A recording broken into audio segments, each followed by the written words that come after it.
बहुत धन्यवाद। पत्रकार बंधुओं को मेरा सादर नमस्कार। सम्मानित मंच, कांग्रेस के सारे वरिष्ठ पदाधिकारी और आप सब लोगों को प्रणाम। एक अत्यंत गंभीर मुद्दे पर आपके समक्ष ये प्रेस वार्ता करने आई हूं और मुद्दे पर बात करने से पहले मुझे ऐसा लगता है कि इस बात को सुन लेना जरूरी है कि प्रेस वार्ता क्यों की जा रही है, प्रेस वार्ता का आशय क्या है और ऐसा क्या कहा गया जिससे कि इस पूरे देश में आक्रोश और बवाल मचा हुआ है। सदन में 2 दिन संविधान पर चर्चा चल रही थी और उस चर्चा के दौरान सत्ता पक्ष और विपक्ष दोनों ने संविधान पे अपने मत को रखा और उस पर गहन चर्चा हुई, आरोप प्रत्यारोप भी हुए, जो मुझे लगता है कि एक परिपक्व डेमोक्रेसी में, एक परिपक्व लोकतंत्र में जरूरी है। लेकिन चर्चा के दूसरे दिन सोमवार को इस देश के गृह मंत्री अमित शाह जी ने सदन में बोलते बोलते कुछ ऐसा बोल दिया जो कि बाबा साहब अंबेडकर का अपमान है और उसको ये देश किसी कीमत पर नहीं सहेगा। मैं पहले आपको उनका वक्तव्य सुना देती हूं और उसके बाद आगे की चर्चा करूंगी। अगर अभी एक फैशन हो गया है, अंबेडकर अंबेडकर अंबेडकर अंबेडकर अंबेडकर अंबेडकर, इतना नाम अगर भगवान का लेते तो 7 जन्मों तक स्वर्ग मिल जाता। 5 बार अंबेडकर अंबेडकर अंबेडकर बोलकर अमित शाह ने ना सिर्फ बाबा साहब का अपमान किया, ये थोड़ी देर बाद दे दीजिएगा, मैं अपना वक्तव्य बोल दूं फिर बांटिएगा इसको। जीतू भाई रुक जाइए 2 मिनट।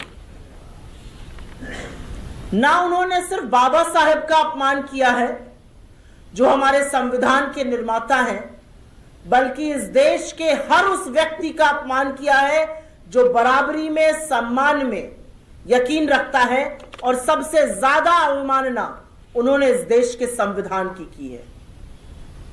यह अक्षम्य अपराध है, यह घोर अपराध है और इसके लिए अमित शाह को खेद व्यक्त करके माफी मांगनी चाहिए थी।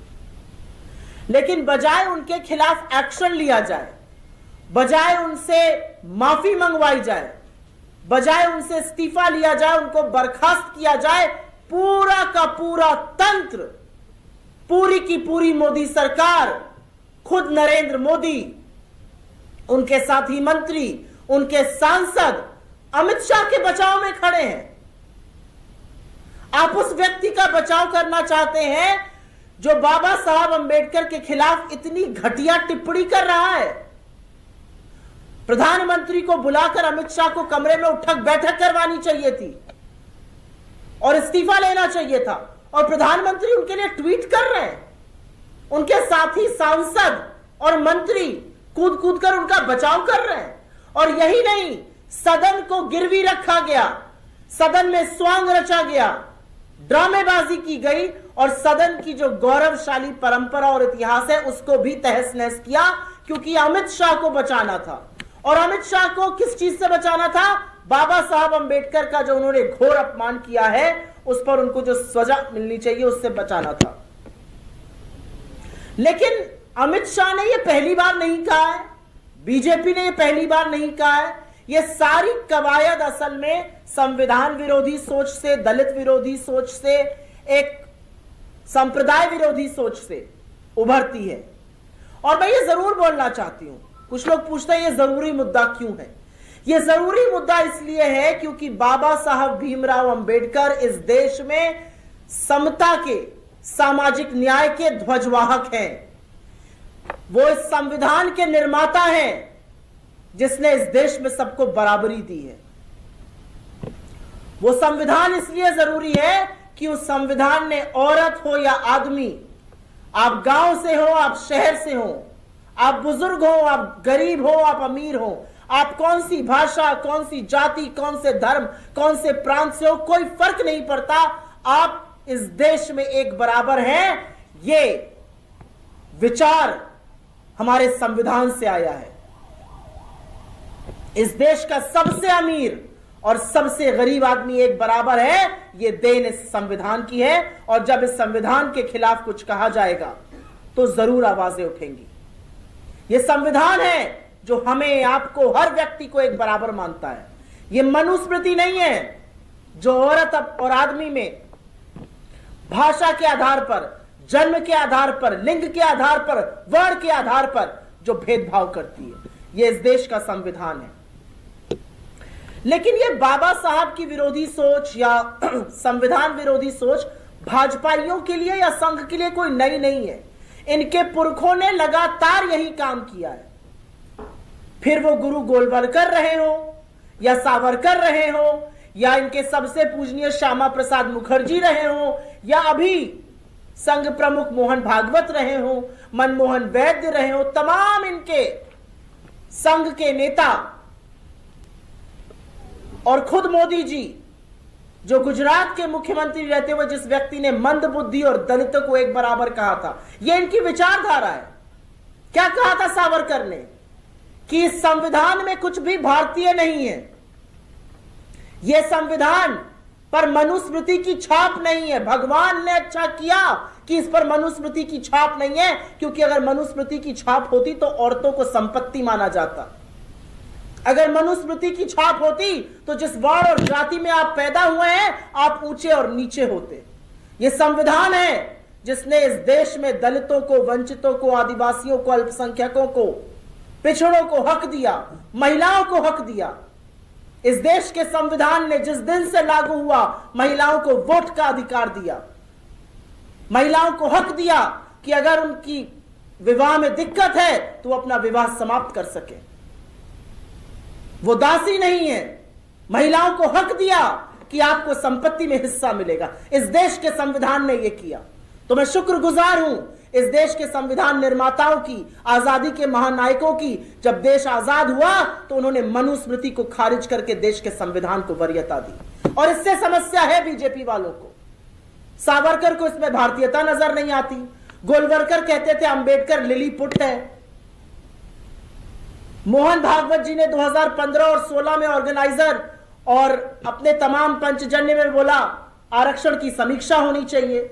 मनमोहन वैद्य का कहना है संविधान बदलने की जरूरत है। रज्जू भैया जो उनके एक अकेले गैर ब्राह्मण प्रमुख हुए, उन्होंने कहा संविधान बदलने की जरूरत है। यह बड़ी पुरानी परंपरा है। संविधान की एक समीक्षा समिति अटल जी के समय में भी बनाई गई थी। अडवाणी जी उसके प्रमुख थे। बवाल मचा, तब उसका कार्यक्षेत्र सीमित किया गया। आपको याद होगा 2024 चुनाव के पहले बीजेपी का हर व्यक्ति खड़ा होकर यही कहता था 400 सीटें आनी है क्योंकि संविधान बदलना है। लेकिन शुक्रगुजार हूं मैं इस देश की और मुझे फक्र है इस देश पर कि देश की जनता ने 240 पर लाकर पटका और भाजपा की नकेल कसी और यह मैसेज दिया कि संविधान सर्वोपरि और अगर संविधान बदलने की कोई बात करेगा तो हम आपको मजबूर कर देंगे, आप बैसाखी की सरकार चलाइएगा।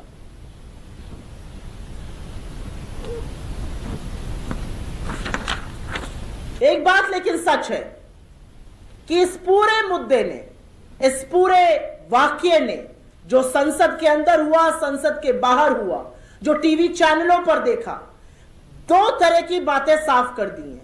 कौन संविधान के साथ, कौन बाबा साहब के सम्मान के साथ खड़ा है और कौन संविधान और बाबा साहब के विरोध में खड़ा है। जो भी इसमें अमित शाह का बचाव कर रहे हैं वो बाबा साहब का विरोध कर रहे हैं, ये कहने में मुझे जरा सा भी संशय नहीं है। आपने देखा है कि पूरे के पूरे इंडिया गठबंधन ने एक स्वर में, एक आवाज में पुरजोर तरीके से इस वक्तव्य की निंदा की है और अमित शाह के इस्तीफे की मांग की है। और इसीलिए सवाल बनता है कि भारतीय जनता पार्टी तो मजबूरन अमित शाह को बचा रही है, लेकिन उसमें भी आपको बहुत सारे चीजें दिख रही हैं। बड़े नेता भाजपा के नहीं बोल रहे हैं, भाजपा के कई मुख्यमंत्री इस पर नहीं बोल रहे हैं, उन्होंने अमित शाह के बचाव में कोई वक्तव्य नहीं दिया। कौन बचा रहा अमित शाह को? फर्जी डिग्री वाला दुबे जो मंच से बोलते हैं गोली मारो, वो अनुराग जी जिन्होंने ऐसे घटिया गाने लिखे जो मैं इस मंच से बोल नहीं सकती हूं क्योंकि नारी अपमान के गाने हैं। भोजपुरी जो मेरी मातृभाषा उसको मटिया मेट करने का काम किया मनोज तिवारी जैसे लोग। क्यों नहीं योगी आदित्यनाथ बोल रहे हैं कुछ?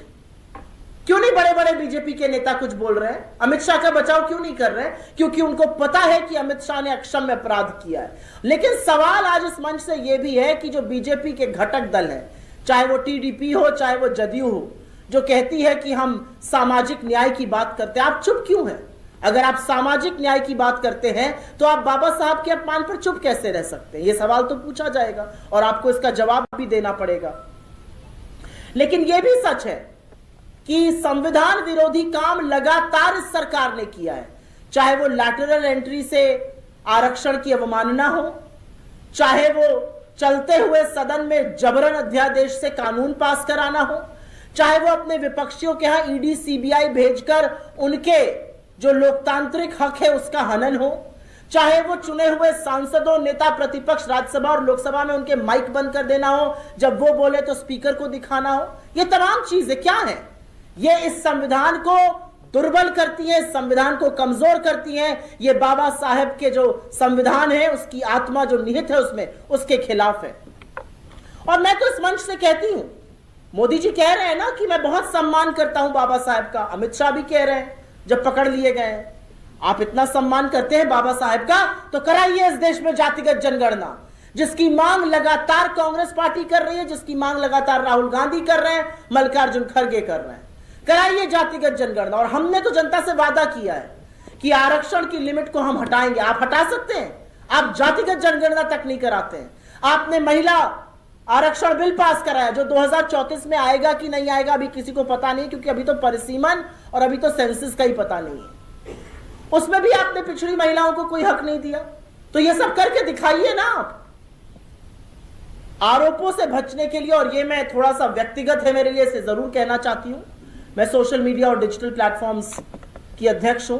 आरोपों से बचने के लिए अमित शाह ने यह जरूर कहा और यह कहकर छुपना चाहा कि मेरे बयान को तोड़ मरोड़ के प्रस्तुत किया गया है। मैं आपके साथ मीडिया विभाग के माध्यम से उनकी जो 34 पन्ने की राज्यसभा की अनएडिटेड स्पीच है, जो राज्यसभा की वेबसाइट से मैंने ली है, वो दे दूंगी 344 नंबर पन्ने पर, क्योंकि लगातार लोगों के उसमें भाषण आ रहे थे। 344 नंबर पन्ने पर सेकंड लास्ट पैराग्राफ पढ़ लीजिएगा। यही शब्द है, मान्यवर आजकल नया फैशन है, अंबेडकर अंबेडकर अंबेडकर, अगर इतना नाम भगवान का ले लेते तो स्वर्ग मिल जाता। ये उनकी अनएडिटेड स्पीच जो मैंने राज्यसभा से ली है, वहां का वक्तव्य मैं आपको दे रही हूं। और ये वहां पर नहीं रुके, इन्होंने ट्विटर और ऐसे सोशल मीडिया प्लेटफॉर्म्स को चिट्ठी लिख के कहा इस वीडियो को हटाया जाए। लेकिन क्योंकि उस वीडियो में किसी कानून का हमने उल्लंघन नहीं किया, वो वीडियो नहीं हटाए गए। लेकिन ये दिखाता है इनकी बौखलाहट, ये दिखाता है इनकी छटपटाहट। लेकिन ये भूल गए कि इनकी गीदड़ धमकियों से हम कतई डरने वाले नहीं है। ये कोई भी स्वांग सदन में रचे या उसके बाहर रचे, हम मुस्तैदी से खड़े होकर इनके खिलाफ और बाबा साहब के सम्मान में बड़ी लड़ाई लड़ने को तैयार हैं।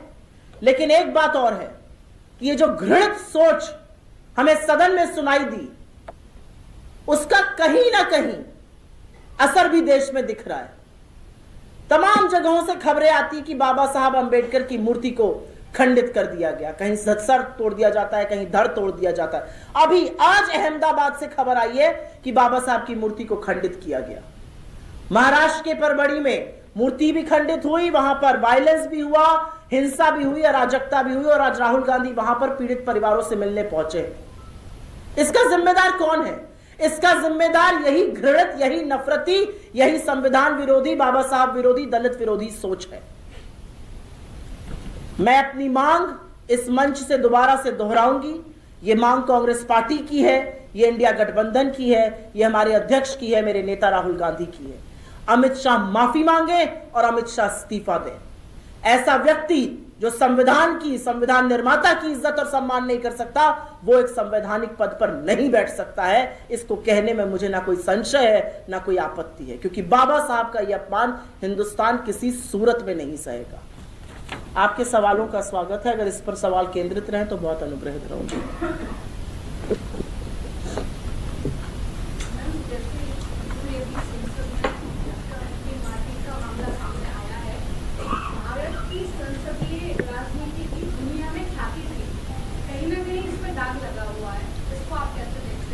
राहुल गांधी की इलाहाबाद हाई कोर्ट में केंद्र सरकार को राहुल गांधी की नागरिकता को लेकर, ब्रिटिश नागरिकता को लेकर जवाब देना है। पहले मैं एक सवाल का जवाब दूंगी, फिर मैं उस पर आऊंगी आपके दूसरे सवाल पर। आपने संसद में तथाकथित धक्का मुक्की की बात की। यह शर्म करने वाली बात है। ये इस देश के लोकतंत्र की, इस देश की संसदीय परंपरा की, इस देश की जो संसदीय परंपरा की धमक है दुनिया में, उस पर धब्बा लगाने का काम बीजेपी में ने किया है। और मैं आपको इस मंच से फिर से चुनौती देती हूं भाजपा को, स्वांग रचना बंद करो, फर्जी पट्टियां बांधना बंद करो, फर्जी अस्पताल में जाकर आईसीयू की बेड पर लेटना बंद करो। अगर हिम्मत है तो निकालो सीसीटीवी फुटेज और दिखाओ पूरे देश को, और दूध का दूध और पानी का पानी हो जाएगा कि उस दिन संसद में क्या हुआ। हम रोज 10:30 से 11 बजे रोज हम संसद के परिसर में उसी द्वार के बाहर हम रोज अपना प्रोटेस्ट करते थे, रोज विरोध प्रदर्शन करते थे। एक दिन किसी को जाने में बाधा नहीं हुई, एक दिन कहीं हिंसा नहीं भड़की, एक दिन कोई किसी से नहीं भिड़ा। पहले दिन भाजपा ने, पहले दिन भारतीय जनता पार्टी ने प्रदर्शन किया और हिंसा भड़क गई और धक्का मुक्की हो गई और तथाकथित लोग घायल हो गए। कौन जवाब देगा इस बात का कि 84 वर्ष के कांग्रेस के वयोवृद्ध हमारे अध्यक्ष जो दलित समाज से आते हैं, उनको आपने ऐसा धक्का मारा कि उनके उस घुटने पे चोट आई जिसका ऑपरेशन हुआ है। कौन जवाब इस बात का देगा कि वर्षा गायकवाड़ जो हमारी दलित सांसद है मुंबई से, या सुधा जी जो हमारी तमिलनाडु से सांसद है, या तमाम महिला सांसद इंक्लूडिंग प्रियंका गांधी जी के साथ आपने जोर जबरदस्ती की? कौन जवाब इस बात का देगा? इस सब बातों का एक जवाब है, और उस जवाब में मुझे यह कहना है, सीसीटीवी फुटेज निकालो और दिखाओ देश को। और अगर सीसीटीवी फुटेज में कुछ आता है तो आप माफी मांगिए, लेकिन सीसीटीवी फुटेज इसलिए नहीं दिखाई जाएगी क्योंकि उसमें भाजपा की गुंडागर्दी, भाजपा की दबंगई, भाजपा का झूठ है। पूरा संसद में सीसीटीवी का जाल बिछा हुआ है। एक परिंदा फड़ नहीं मार सकता बिना सीसीटीवी में कैद हुए। क्यों नहीं आप सीसीटीवी की फुटेज निकालते हैं? ऐसा ही 2 हफ्ते पहले हुआ था, राज्यसभा में बैठ के कुछ नोट की गड्डी पे बोल दिया गया। दिखाते सीसीटीवी फुटेज। राज्यसभा का कोई ऐसा कोना नहीं है जहां पे सीसीटीवी फुटेज नहीं है। क्यों आप नहीं निकाल रहे? निकालिए फुटेज, दूध का दूध पानी का पानी करिए। लेकिन एक बात मैं आपको और बता दूं, अगर बाबा साहब के अपमान में हमें लाठी डंडे भी खाने पड़े तो हम खाएंगे। हम कांग्रेस पार्टी के लोग हैं, हमने इस देश की आजादी के लिए गोलियां खाई हैं, इनसे हम डरने वाले नहीं हैं। बांग्लादेश की जो स्थिति है लगातार, इस पर कोई और सवाल है? फिर मैं आपके पास बांग्लादेश पे आऊंगी। बांग्लादेश की स्थिति है लगातार हमले हुए हैं, क्या जो भारत का एक कूटनीतिक रूप है, कैसे आप देखते हैं? भारत की कूटनीति इतनी विफल हो चुकी है कि जो नेबर फर्स्ट पॉलिसी थी, हमारी बांग्लादेश से नहीं बन रही है, हमारी श्रीलंका से नहीं बन रही है, हमारी नेपाल से नहीं बन रही है, चीन और पाकिस्तान से तो खैर हमारे रिश्ते पहले से ही ठीक नहीं है। हमारी बन किससे रही है? भूटान तक से हमने दुश्मनी मोल ले ली है क्योंकि हम चीन की जी हजूरी कर रहे थे। बांग्लादेश में 2200 हमले हुए हैं हिंदुओं और ईसाइयों पर, अल्पसंख्यकों पर। यह डेटा मैं अपने घर से नहीं लेके आई हूं, यह डेटा गृह मंत्री, गृह राज्य मंत्री ने सदन में दिया है। 2200 हमले में बीजेपी की सरकार क्या कर रही है? जब प्रियंका गांधी जी ने उठ के सदन में कहा कि बांग्लादेश में हिंदुओं पर हो रहे आक्रमण पर, ईसाइयों पर हो रहे आक्रमण पर आप कुछ क्यों नहीं करते हैं, तो सरकार का क्या जवाब है? यह उनका मामला है, अल्पसंख्यकों की सुरक्षा वो करेंगे, उस सरकार की जिम्मेदारी है। ऐसे आप पलड़ा झाड़ दीजिएगा। और आप उस इंदिरा गांधी की बात करते हैं जिन्होंने अपने आसपास होते अन्याय के खिलाफ पाकिस्तान के 2 टुकड़े कर दिया और इस विश्व का भूगोल बदल दिया। अरे इंदिरा जी से ही कुछ सीखिए, मुंह खोलिए, चीन का नाम लीजिए, मुंह खोलिए, बांग्लादेश को सबक सिखाइए। बांग्लादेश पर यह सरकार सिर्फ और सिर्फ हिंदुस्तान में, भारत में राजनीति करना चाहती है।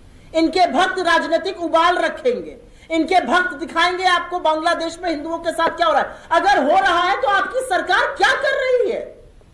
भारत की इतनी साख है दुनिया में, कई गुना हमारी बांग्लादेश से बड़ी इकोनॉमी है।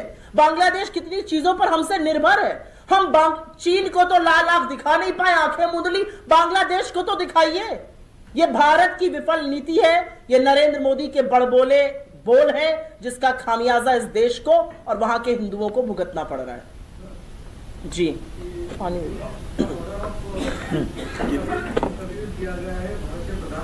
सॉरी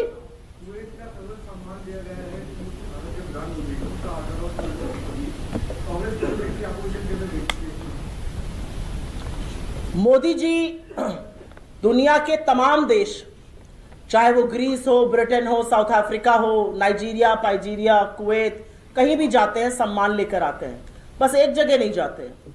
आप बताएंगे कहां नहीं जाते हैं? मणिपुर नहीं जाएंगे। क्यों नहीं जाते हैं मोदी जी मणिपुर? मणिपुर में तो जाने का वीजा भी नहीं लगता है। मणिपुर में जाने के लिए पासपोर्ट भी नहीं चाहिए। इस देश का हिस्सा है, इस देश का एक राज्य है, 2 साल से जल रहा है। लड़कियां, महिलाएं, बच्चे आज भी रिलीफ कैंप में 60-65 हजार लोग रह रहे हैं। इस देश के प्रधानमंत्री ने एक बार वहां जाना जरूरी नहीं समझा, एक बार शांति की अपील नहीं की। ये कैसे स्वीकार्य हो सकता है? ये बात कैसे पचाई जाए? ये सवाल उठेगा कि नहीं उठेगा? तो मोदी जी को सम्मान मिले, अच्छी बात है, मैं उनको मुबारकबाद देती हूं। लेकिन उसी मुबारकबाद में मैं उनसे पूछती हूं, मोदी जी मां से मुबारकबाद, मां से मणिपुर कब जाइएगा?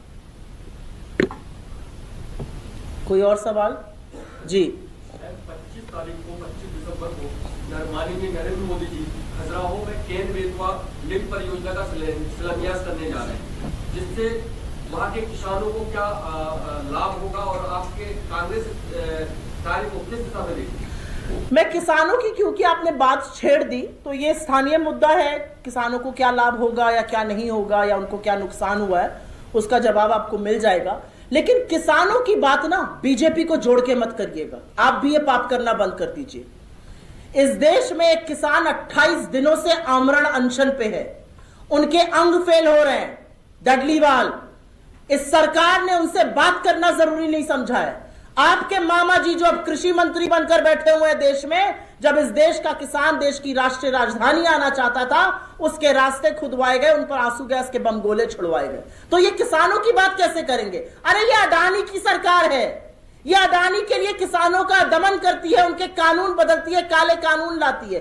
किसानों से मोदी जी का कोई मतलब नहीं है। मोदी जी का मतलब एक आदमी से है और वो है गौतम अडानी जी। किसानों के हित में बात करती है, क्योंकि आपने भी बोला, लेकिन अब चुनाव हरियाणा आप हार गए, महाराष्ट्र आप हार गए, तो हार गए फिर आप की बात करते कहां? तो क्यों हम अगर हार गए तो हम हित की बात करना छोड़ दें? मेरा अपना मानना है कि चुनाव जीते और चुनाव हारे बहुत सारे कारणों के साथ आते हैं, एक अकेला कारण नहीं होता है। और जिस तरह के नंबर्स, जिस तरह के वाक्य, जिस तरह के बार बार नियम बदलने के, वोट प्रतिशत बदलने के मामले सामने आए हैं, मुझे लगता है कि उन दोनों जो वर्डिक्ट है, जो नतीजे हैं, उस पर बहुत बड़ा प्रश्न चिन्ह है। अभी फ्राइडे इवनिंग को 20 दिसंबर की शाम को सरकार ने चुनाव संचालन नियम बदल दिए। क्यों बदल दिए? अब अगर देश का कोई व्यक्ति चाहे तो वो चुनाव संबंधित कोई भी कागजात नहीं देख सकता, जैसा कि पहले वो कर सकता था। क्यों? क्या छुपाना चाहते हैं आप? क्यों आपको पारदर्शिता से परहेज है? अगर लोकतंत्र में जनता अपने चुनाव के कागज नहीं देख सकती है तो फिर लोकतंत्र किस बात का है? और अगर आपको यह निर्णय लेना था तो इतना छुपकर, इतना दुबक कर क्यों लिया गया? क्या आपको इस पर एक राष्ट्रव्यापी चर्चा नहीं करनी चाहिए थी? क्या आपको बाकी दलों को नहीं बुलाना चाहिए था? क्या छुपाने की कोशिश की जा रही है? जो भी गुप्त है वो गोपनीय है, मैं पूछना चाहती हूं।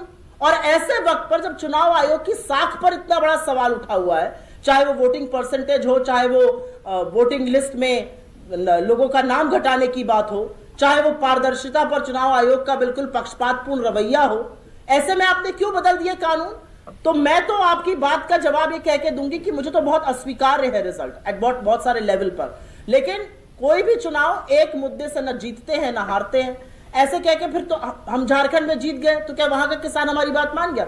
चुनाव में बहुत सारे मुद्दे होते हैं, लेकिन जिन 2 जगहों की आपने समीक्षा करने मुझे बोलने को करी, मुझे नहीं लगता कि मुझे वो रिजल्ट स्वीकार्य है, क्योंकि आप जैसे प्रबुद्ध पत्रकार वहां गए थे, वो तो कुछ और कह रहे थे, हमारा फीडबैक कुछ और था, पूरी तरह से चुनाव अलग लग रहा था, और जब नतीजा ऐसा आता है तो समझ में नहीं आती कुछ बातें।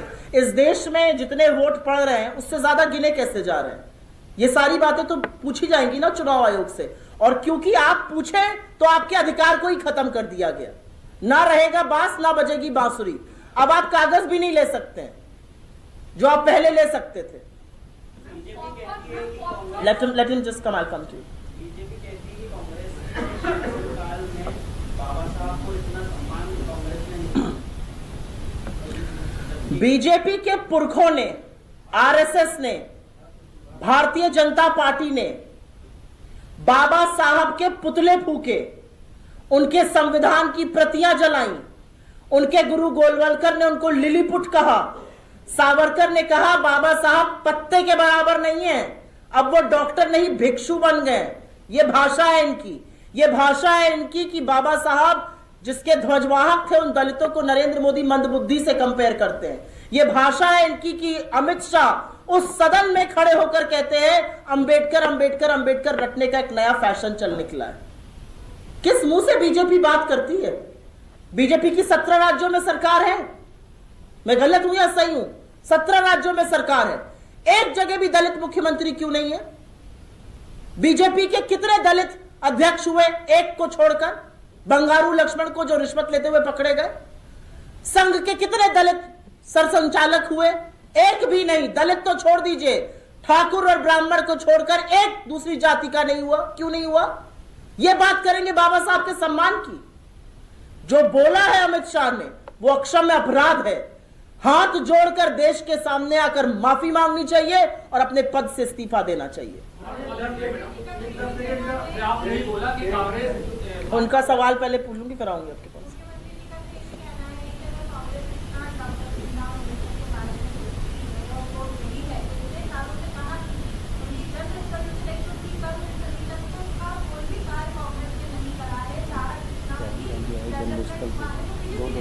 दस साल से आप झुंझुना बजा रहे हैं बैठकर दिल्ली में। नरेंद्र मोदी को झुंझुना बजाने के लिए प्रधानमंत्री बनाया गया है। लगातार कास्ट सेंसस की डिमांड हो रही है, किसका भला होगा? क्यों नहीं जातिगत जनगणना कराते? क्यों उससे मुंह मोड़ रहे हैं? क्यों संविधान को बदलने की बात करते हैं? क्यों नहीं कहते कि आप 50% आरक्षण की लिमिट को खत्म कीजिएगा? बीजेपी की जलेबी कुछ लोगों को स्वीकार्य होगी, हमें बिल्कुल स्वीकार्य नहीं है। पहले जिन्होंने सवाल नहीं पूछे उनसे पूछे। संजय जी, लेकिन इतना अपमान कर रही है तो कांग्रेस पार्टी है, चाहे प्रदेश में हो या स्टेट में, देश में हो, सड़क पर क्यों नहीं उतर रही? दुखद सवाल ये है कि अभी कुछ दिनों पहले कांग्रेस कार्यालय गांधी बंद है, कुछ कांग्रेस का वो कहती फाटा का वहां पर वोट करना है, उसका जवाब दिया। इन सब मुद्दों को मुझे लगता है ये मुद्दे का जवाब दिया गया है। सवाल है कि पूरी संसद में चलने के हमारे प्रियंका जी ने काफी ध्यान खींचा है, अपने भाषण से भी खींचा है। दूसरा एक उनकी हैंडबैग पॉलिटिक्स में काफी बात हुई है, जो हैंडबैग लेके गई है संसद में, पहले मिनिस्ट्री कर रही है, बीजेपी ने आरोप लगा था, सभी मामला तो ये हैंडबैग राजनीति को लेकर क्या पीछे कांग्रेस की राजनीति क्या संदेश देना चाह रही है? ये महिला मेरे सामने बैठी हैं, एक महिला उस पंक्ति में बैठी हैं, एक बीच में बैठी हैं, एक उनसे पीछे बैठी हैं। ये कौन सा हैंडबैग लेकर चलेंगी इसका निर्णय भाजपा नहीं करेगी, इसका निर्णय कोई पुरुष नहीं करेगा, इसका निर्णय वो खुद करेंगी कि वो कौन सा हैंडबैग लेकर चलेंगी। ये जो पेट्रियार्कल मनुस्मृति का माइंडसेट है ना बीजेपी का, कि आप क्या पहनेंगे, क्या खाएंगे, किससे मोहब्बत करेंगे, किससे विवाह रचाएंगे, कहां रहेंगे, किसको पूजेंगे, ये पुरुष डिसाइड करेंगे, ये नहीं होगा। प्रियंका गांधी जी पैलेस्टाइन के इशू पर मुखरता से बोलती हैं और बोलना चाहिए। एक महिला होने के नाते मैं आपसे कह सकती हूं, जो वहां पर छोटे छोटे बच्चों के साथ हुआ वो अपराध है, इट्स अ जेनोसाइड, उसके खिलाफ बोलना चाहिए। और भारतीय सरकार का भी तो यही रुख है, नरेंद्र मोदी का भी तो यह स्टेटमेंट है। क्या भारतीय जनता पार्टी बात करती है? $1.8 मिलियन हम हर साल UNRWA को, जो पैलेस्टाइन रेफ्यूजीज को फंड जाता है, उसको देते थे। 1.8, $2 मिलियन से कम, उसको नरेंद्र मोदी ने बढ़ाकर $5 मिलियन किया। अभी हमने अक्टूबर में, अभी हमने नवंबर में, अगस्त में, जुलाई में पैसा भेजा पैलेस्टाइन, 30-30 मिलियन टन हमने दवाइयां और सामान भेजा राहत का, तब किसी का दिमाग नहीं खराब होता है। भारतीय जनता पार्टी की दिक्कत यह है, और इनके चरण चुंबकों से ज्यादा जो भक्त बने घूमते हैं उनकी दिक्कत यह है, इनको न फॉरेन पॉलिसी का पता है, इनको न भारत का स्टैंड किसी मुद्दे पर पता है, इनको न यह पता है कि हम किसी को कितनी सहायता आर्थिक दे रहे हैं या नहीं दे रहे हैं, हमारा इजराइल और पैलेस्टाइन को लेकर क्या फॉरेन पॉलिसी, इनको कुछ नहीं पता है, इनको सिर्फ विरोध करना है। जिस दिन प्रियंका जी पैलेस्टाइन का बैग लेकर आई थी, उसी दिन 1971 की वॉर का विजय दिवस था, और वहां पर उन्होंने खड़े होकर बांग्लादेशी हिंदुओं का मुद्दा उठाया। तब बीजेपी को क्यों सांप सूख गया? तब बीजेपी क्यों नहीं कहती कि उनके पप्पा वॉर रुकवा देते हैं, बांग्लादेशी हिंदुओं को क्यों नहीं बचा रहे हैं? अगले दिन जब वो बांग्लादेश का लेके, क्योंकि हमारा सुनियोजित था कि अगले दिन हमारा बांग्लादेश पर था, फिर चुप हो गए। भक्तों से मूर्ख प्रजाति दूसरी कोई नहीं है। अभी आप हटाने के बाद कई बार संसद में आप लोगों ने कई सवाल पूछे तो जवाब और उनका वो आरोप लगाते हैं कांग्रेस को कुछ कहना चाहिए। कौन है जॉर्ज सोरोस? कौन है जॉर्ज सोरोस? किसके बाप को फर्क पड़ रहा है जॉर्ज सोरोस क्या कर रहा है अमेरिका में? 142 करोड़ के इस देश के लोकतंत्र में एक 96 साल के बुढ़ऊ उसको खत्म कर देंगे, और बीजेपी ये बोल रही है, और इस बात को टीवी डिबेट्स में और कुछ कुछ अखबारों में छापा जा रहा है। एक 96 साल का, मतलब बुढ़ऊ ही कहूंगी, हमारे यहां तो ऐसे बोला जाता है, अमेरिका में बैठे हुए एक बुढ़ऊ हमारे लोकतंत्र को समाप्त कर देंगे। ये बात भी पचती है आप जैसे मूर्धन्य पत्रकारों को? मुझे तो नहीं लगता पचती होगी। अडानी से बचना है तो जॉर्ज सोरोस का नाम लेना है। इनकी कुत्सित मानसिकता देखिए आप। इन्होंने अगले दिन, हमने बाबा साहब अंबेडकर की फोटो पकड़ के प्रदर्शन किया, इनके ट्विटर हैंडल ने रात को 10:45 पर उस पूरी फोटो को एडिट किया, बाबा साहब की फोटो हटाई और उस पर जॉर्ज सोरोस की फोटो लगाई। आप जॉर्ज सोरोस को भारत विरोधी कहते हैं, तो क्या आप बाबा साहब को इतनी आसानी से किसी भारत विरोधी व्यक्ति से रिप्लेस कर देते? यह आपकी मानसिकता दिखाता है कि आप भारत विरोधी लोगों के साथ खड़े हैं, आप संविधान को भी ऐसे ही रिप्लेस करना चाहते हैं। कौन है जॉर्ज सोरोस? क्या फर्क पड़ता है? जॉर्ज सोरोस को फर्क पड़ता है हिंदुस्तान की बेरोजगारी से, महंगाई से, आर्थिक असमानता से। हमें पड़ता है, आपको पड़ता है, इस देश के सरकार को पड़ना चाहिए, वो नहीं पड़ता है फर्क। क्या जॉर्ज सोरोस ये करते हैं? अडानी पर क्यों नहीं बोलते? आप मुझे एक बात बताइए, एक आदमी है इस देश में, वो कारोबारी है, नरेंद्र मोदी का परम मित्र है, वो तोता है जिसमें राजा की जान बसती है, उसके खिलाफ अमेरिका की सरकार ने वारंट इशू किए हैं। डिपार्टमेंट ऑफ ज्यूरी की, जस्टिस की ग्रैंड जूरी ने 2 साल जांच करने के बाद, और जांच कोई लप्पू झिन्नों ने नहीं करी है, जांच करी है FBI और SEC, जो उनके यहां की सेबी होती है, मार्केट रेगुलेटर होती है, और उस जांच के बाद पाया गया कि इस व्यक्ति ने हेराफेरी करी है, जालसाजी करी है, और हिंदुस्तान में अमेरिका के पैसे को लाकर घूस दी है। उस व्यक्ति की जांच मोदी सरकार नहीं करना चाहती है, जिस व्यक्ति के खिलाफ श्रीलंका जांच कर रहा है, जिस व्यक्ति के खिलाफ बांग्लादेश का कोर्ट जांच कर रहा है, जो इजराइल में प्रोटेस्ट विरोध हो रहा है जिसके खिलाफ, ऑस्ट्रेलिया में विरोध प्रदर्शन हो रहा है, जिसकी स्विट्जरलैंड ने अकाउंट्स फ्रीज कर दिए हैं, उसकी जांच नहीं करना चाहती है मोदी सरकार। जिस इंसान के खिलाफ वारंट इशू हुआ है, और उस वारंट इशू होने से एक व्यक्ति पर फर्क नहीं पड़ रहा ना, पूरा हमारे कारोबार जगत पे, हमारे rule of law and order पे, हमारे मार्केट पे फर्क पड़ रहा है। और बीजेपी अडानी जी को बचाने के लिए खड़ी है। अरे एक जांच तो करिए, आप तो जो जांच करते हैं उनके हाथ बांध देते हैं। सेबी 18 महीने बाद कोर्ट में जाकर कहती है we have drawn a blank, क्योंकि सेबी प्रमुख का अडानी जी से खूब लेना देना है, और वो सारे साक्ष्य सामने आ रहे हैं, सारी मिली भगत है, ये वो पुआ माल है जो सबने मिलकर खाया है, ये असलियत है। DRI, department of revenue intelligence ने बोला ये कोयला महंगे दाम पर लाए थे, और इन्होंने हिंदुस्तान के लोगों से बिजली का दाम बढ़ाया। बजाय उसकी जांच करने के DRI के हाथ बांध दिए जाते हैं। फिर मोदी सरकार के लोग कहते हैं यह विदेशी मीडिया की साजिश है। इनको तो खैर साजिश 21 साल की दिशा रवि थी, उसमें भी नजर आती है। विदेशी मीडिया अगर मोदी जी की वंदन कर दे तो वाह जी वाह, हर आदमी शेयर करेगा उसको। फिर वो मॉर्निंग कंसल्ट हो, वॉशिंगटन पोस्ट हो, द गार्जियन हो, सब शेयर करेंगे। अगर वही विदेशी मीडिया ये बताए कि अडानी के भाई से संबंधित 2 लोग चांगचुंग ली और शाबान अली ने भारत के मार्केट में जो रेगुलेशन है उसको तोड़ा है, कोयले का दाम बढ़ाया है मिलकर अडानी के साथ, उस पर बिल्कुल चुप्पी है। तो ये सुई टपक सन्नाटा इसलिए है क्योंकि जो तोता है उस तोते में राजा की जान है। तो जब राजा की तोते का गला दबाया जा रहा है तो राजा के भी तो टेटुआ दब रहा है। मोहन भागवत जी का एक बयान सामने आया, कह रहे हैं कुछ लोग मंदिर मस्जिद के नाम पर नेता बन रहे हैं, और दूसरी तरफ राम भद्राचार्य जी कहते हैं कि कोई मोहन भागवत जी नेता नहीं होते हिंदुओं के। तो क्या ये एक खिस्तान है या फिर किसी रणनीति का हिस्सा? आप क्या मानते हैं? आपको क्या लगता है? आप बताइए ना। मुझे ऐसा लगता है मोहन भागवत और BJP good cop bad cop खेल रही है।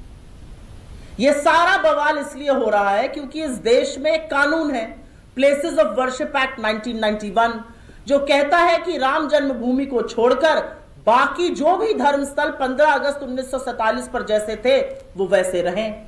और उसको कहने का एक कारण है, क्योंकि कल को कोई कहेगा इस मस्जिद के नीचे मंदिर है, दूसरा कहेगा मंदिर के नीचे बौद्ध गुफा है, तीसरा कहेगा मंदिर के नीचे जैन मंदिर है, तब क्या करिएगा? सारा देश खोदते रहिएगा।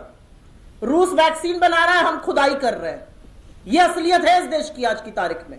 और सिर्फ खुदाई नहीं कर रहे, उस खुदाई में सारे देश को बांझा हुआ है, सारे देश को बरगलाया हुआ है। कौन बात करे रोजगार की, कौन बात करे महंगाई की, आर्थिक असमानता की, इसी में लगाए रहो।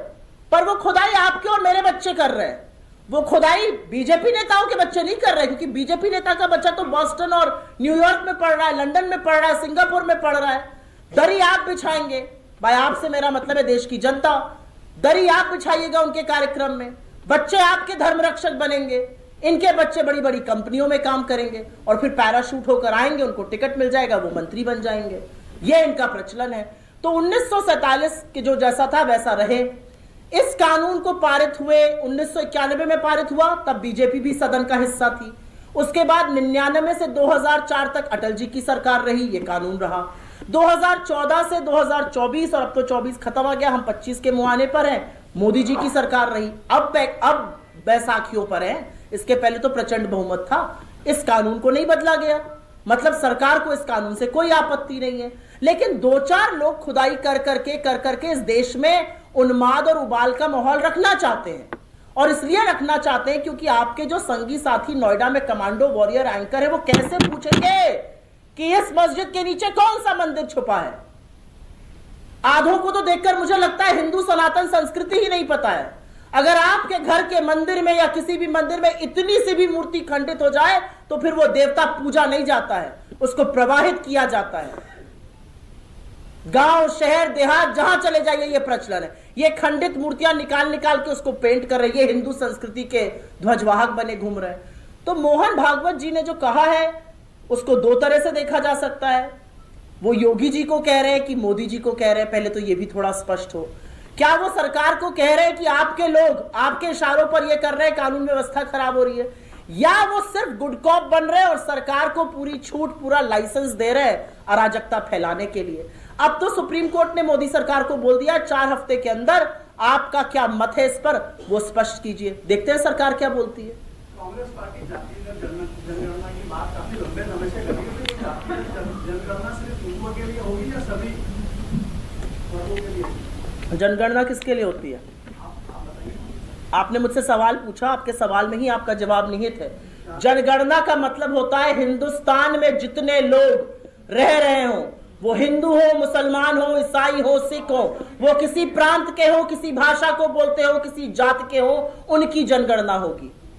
तो ये कैसा सवाल ही कैसा, ये सवाल मैं नहीं समझ पाई। जनगणना तो सबकी होती है।